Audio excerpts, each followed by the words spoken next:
Hey guys, this weekend I went to a homeschool convention. Although really, let's be serious, I really just went for the shopping. So I spent all my time in the exhibit hall, and I always like to go to buy curriculum and all, and to wander around and see what else I find. So I wanted to show you that today. My little discoveries this weekend. Some things I was looking for, some things I wasn't looking for, and didn't know I needed, but I do, and I was happy to find them. So I'm going to show those to you. I have here a few books and a few little kits, and also a really unexpected find, maybe my favorite find because it was so kind of unique, I think. So I'm excited to show them to you. So stick around so that you can share in my joy in my purchases. So, all right, hopefully my camera won't freeze as well because that happened just a minute ago. And that was frustrating, but I'll try to keep a lookout for that. All right, let me show you the books first. Um, Starting off with this Dinosaur Lift a Flap book. Okay, so next year I went to the homeschool convention looking for a couple different things. One of the things I was looking for were books, resources, activities, hands-on activities for our ancient times unit study that I'm putting together for next year for my younger two boys. They're going to be my rising fifth and seventh graders. So I was looking for resources for that, and I was also looking for some in-person activities for one of my boys to be involved in.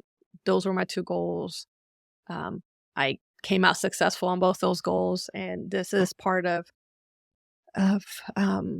that ancient times unit study. Okay, get it together, Leslie. The ancient times unit study that I'm putting together for my kids. So we're using Mystery of History as a spine, and I've put together a spreadsheet for it, and so I've already looked at the different lessons that are part of Mystery of History, and notice there's a dinosaur lesson, and so I came across this book, and the vendor is someone who I guess it's the same person who's there every year. I always look for them, and this time, as soon as I walked in the exhibit hall doors, there they were, the glorious vendor booth with all the different books and kits and all. So that was fun.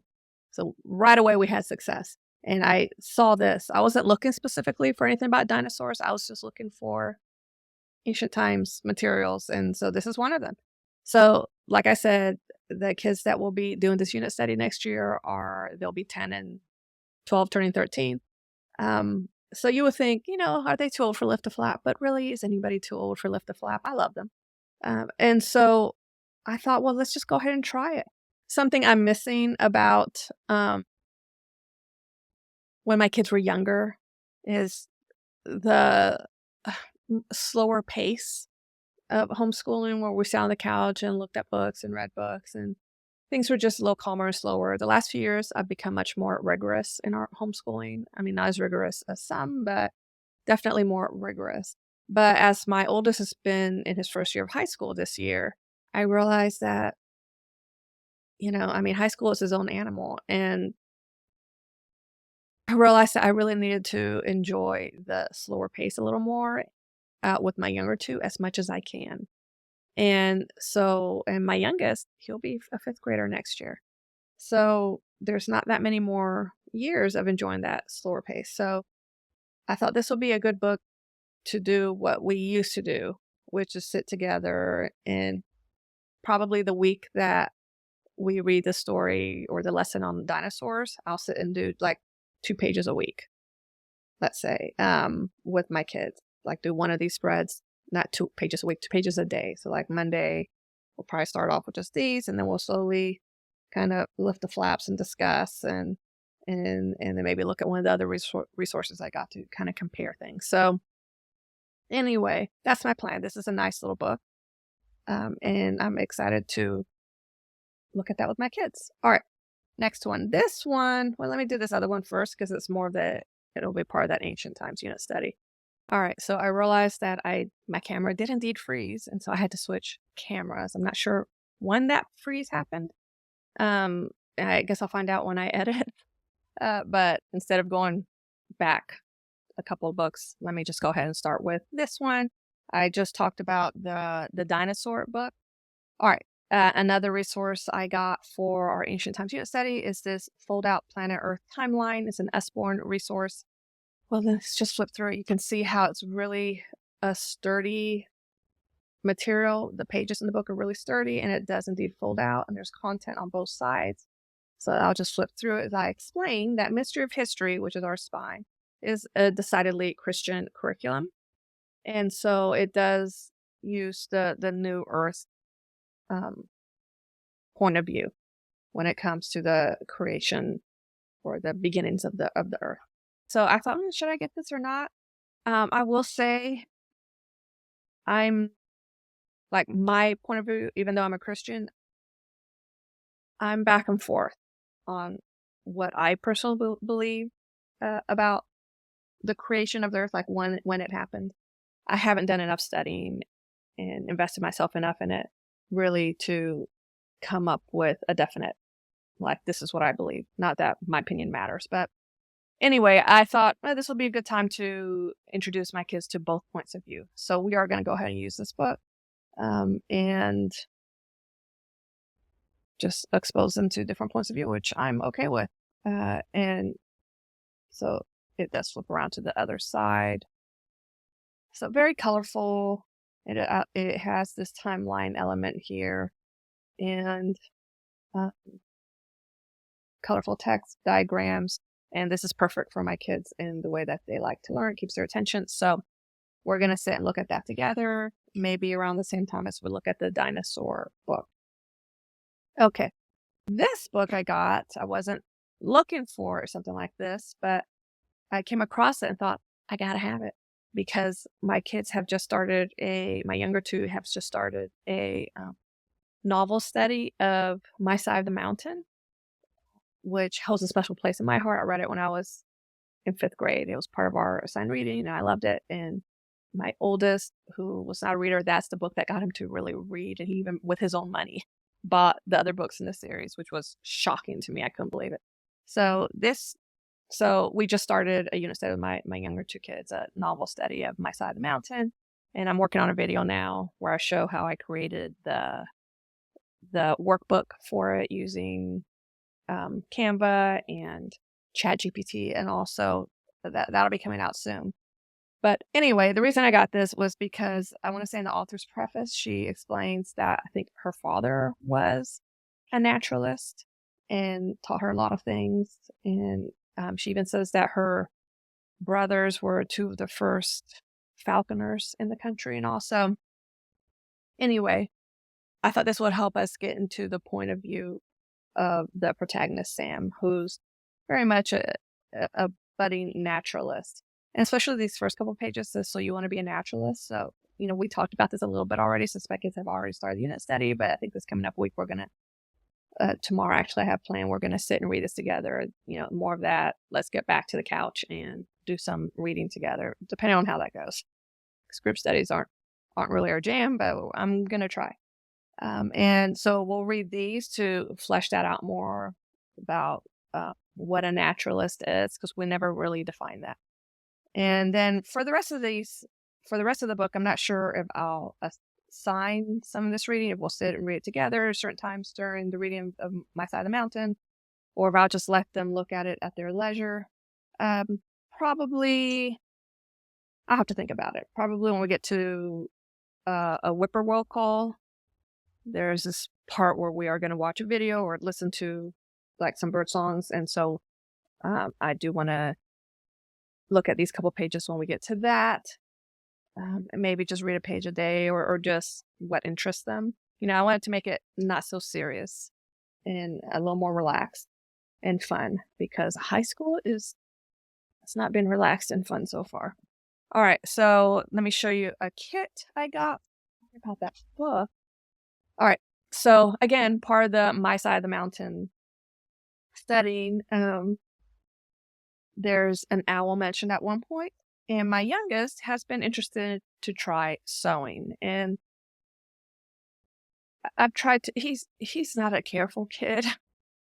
I'm not about to unleash him by himself with a needle and thread, and I don't enjoy crafting with kids. Like, I really don't. It's just me. So I've really been hesitant. We've tried a couple different things that didn't really scratch that itch for him. And so I saw this, I thought, and it's an embroidery kit. And yeah, this isn't the first thing you think about for a 10 or a 9-year-old, 10, he just turned 10-year-old boy. But since he's been wanting to try sewing, something, this isn't sewing exactly.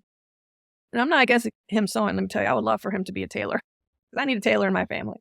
I mean, I think I need a tailor more than I need a doctor or anything else in my family. I need a tailor. So if he wants to do that, hey, great.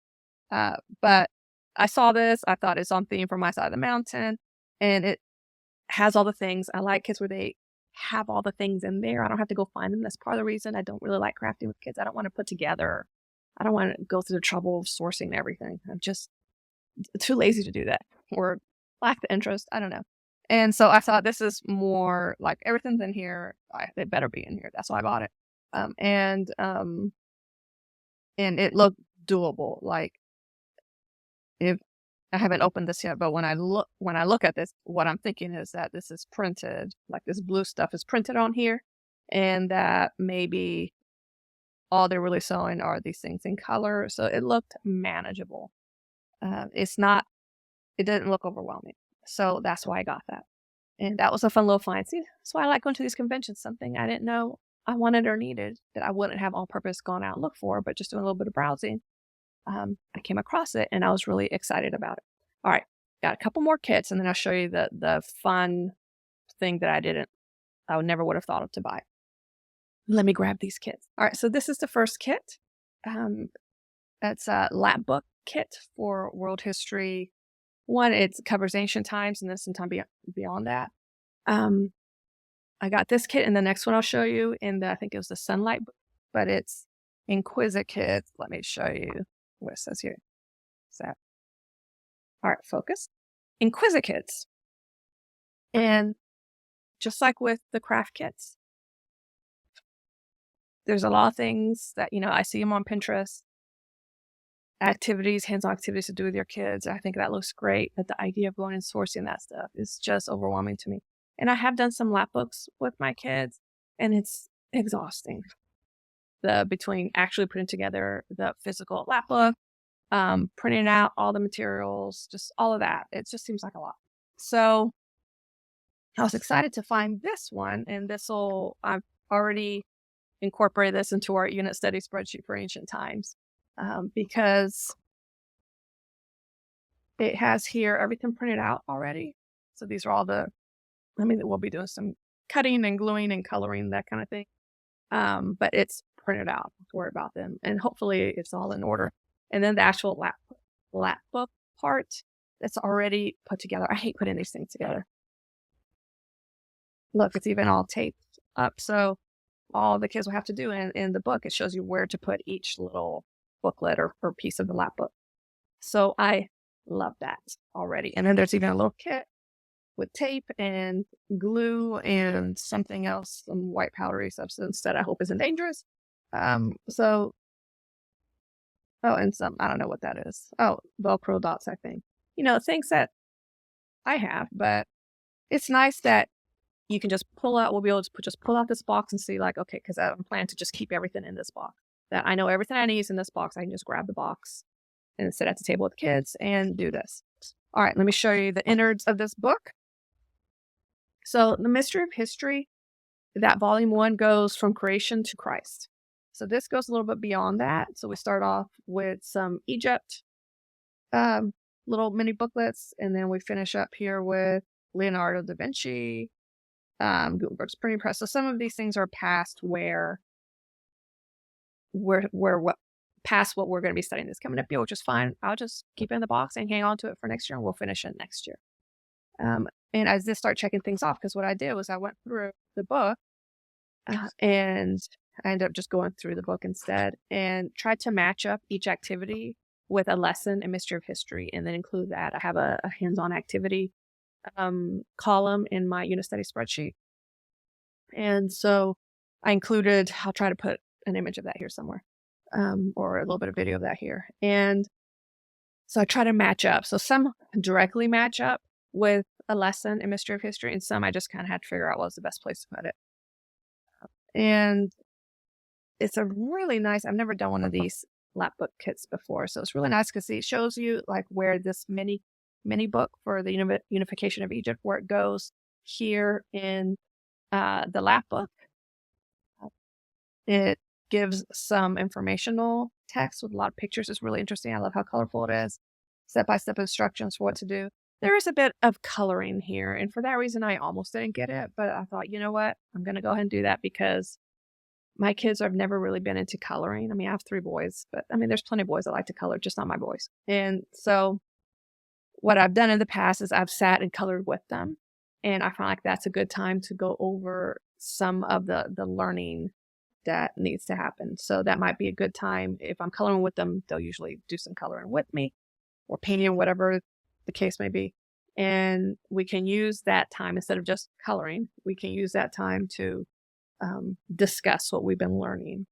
And so this one, Egyptian mummies, you can see how nice that is, where it goes in the lap book. Battle of Kadesh, or however you pronounce that. Let me look how pretty that's going to be. Looks like this is going to be, might be a little bit of a pop-up one. I mean, we've done some pretty nice from, I think, Homeschool in the Woods. I had a really nice lap book, but that one I had to print out and do everything myself. And I don't enjoy doing all that, just being honest. So I'm excited to have found this resource for a hands-on element for history studies. Okay, I'm going to show you the other kit now, which I am even more excited about because it's kind of crafty. And I think it's from the same people. Okay, so here it is. You can see it's a big box. Look at this box. And it is Inquisitive Kids. I don't know if I ever get this box. Like when I got it, it was closed. Everything fit in it, but probably not. Things will never fit in it again now that I have it. And this might be geared more toward younger kids, but I read somewhere someone saying something like we move on from picture books and all with our kids a little too soon. That even little older kids enjoy picture books. And I feel the same can be said of a lot of these crafts and all. So I've really tried to keep that in mind for our studies over the next year, to go back to some of those simpler, more, there's almost a sense of innocence around it, learning activities. And because it's those activities that I feel like when I look back, that those are the fond memories. When I look up here, I have to tear up. It just sucks getting old. Because I'm just like not premenopausal and so emotional at random times. What was I saying? Is that another perimenopause symptom? What was I talking about? Oh, about getting emotional about looking at pictures of my kids just a few years ago, doing little crafts, little activities like this, and how such a sweet, innocent time it was. And I feel like the last couple of years have been really stressful for us. I've become much more rigorous in some ways in my homeschooling. If you've watched some of my videos in the past, you might know that I have a couple of kids who are on the autism spectrum. That was kind of a new diagnosis for us over the last few years. And so it's been a lot of rethinking how to do things. And before that, I was wondering, am I not rigorous enough in schoolwork? I've been all over the place thinking about all these things. And so I've really gone to a more rigorous route, especially since my oldest was approaching high school and he's just finishing up 9th grade. Been really worried and stressed about that, and doubting myself a lot. And that's really gone into my homeschooling of even my younger kids, where I've just hated homeschooling. I'll just be honest with you. I mean, there's always those days where you're going to hate homeschooling. I mean, come on. But I've hated it more than I've not hated it lately. I talked to a lady at the homeschool convention. She was selling some Charlotte Mason things, and it was about, if you want to do this, living literature, and the little workbooks, they look like great resources, but the thinking behind it was, I could see a newer homeschooler looking at that and being, oh yes, homeschooling is magical. It's just a magical experience. I told her, listen, I've homeschooled for 9 years. I'm way past that homeschool is fun and magical stage. I'm in therapy now. Okay. So that's the stage I'm in. I'm in the let's get it done stage.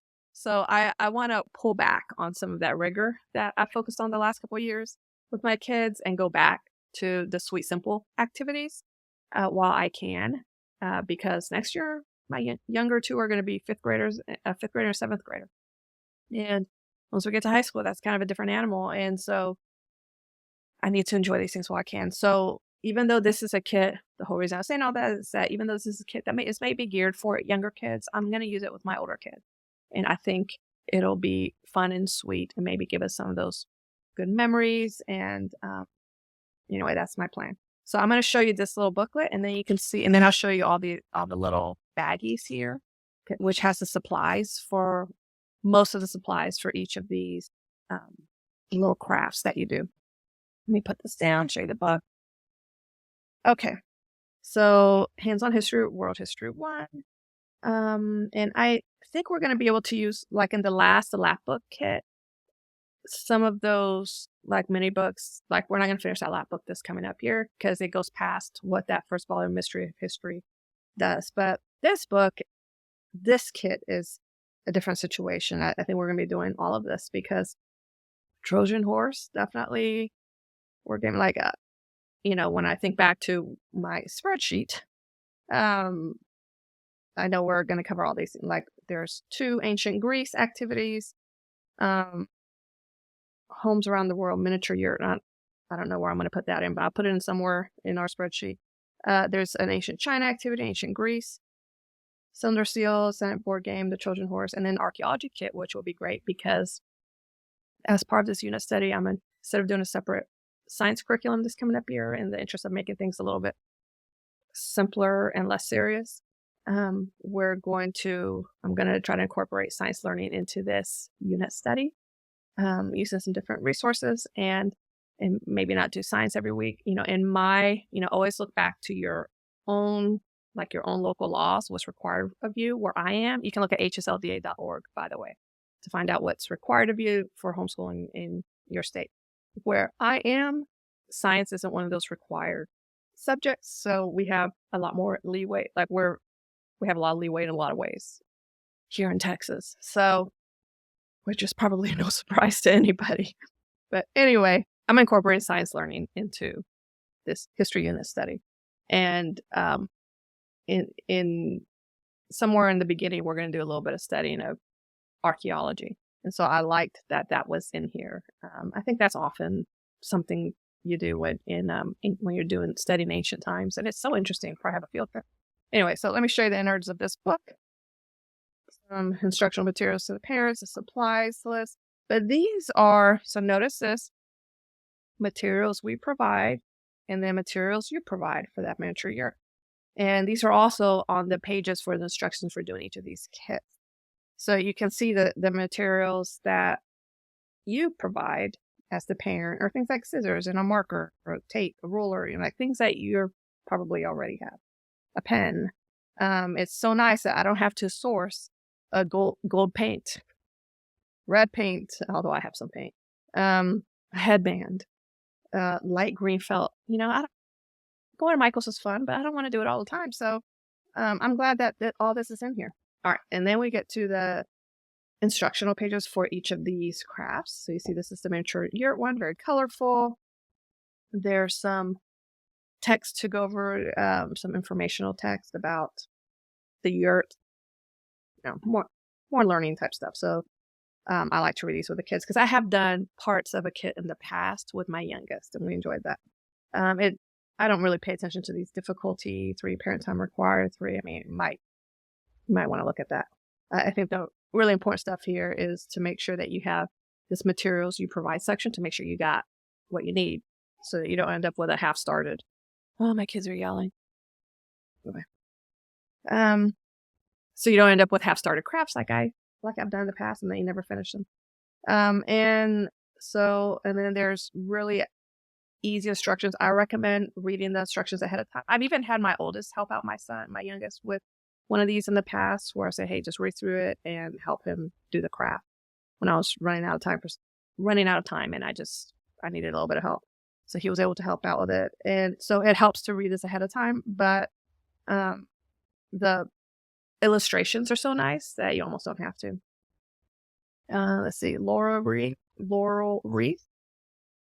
So there will be some cutting involved in the back. There's these templates.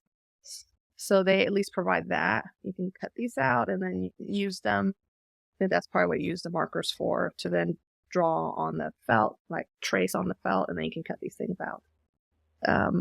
yeah, trace and cut out your leaves.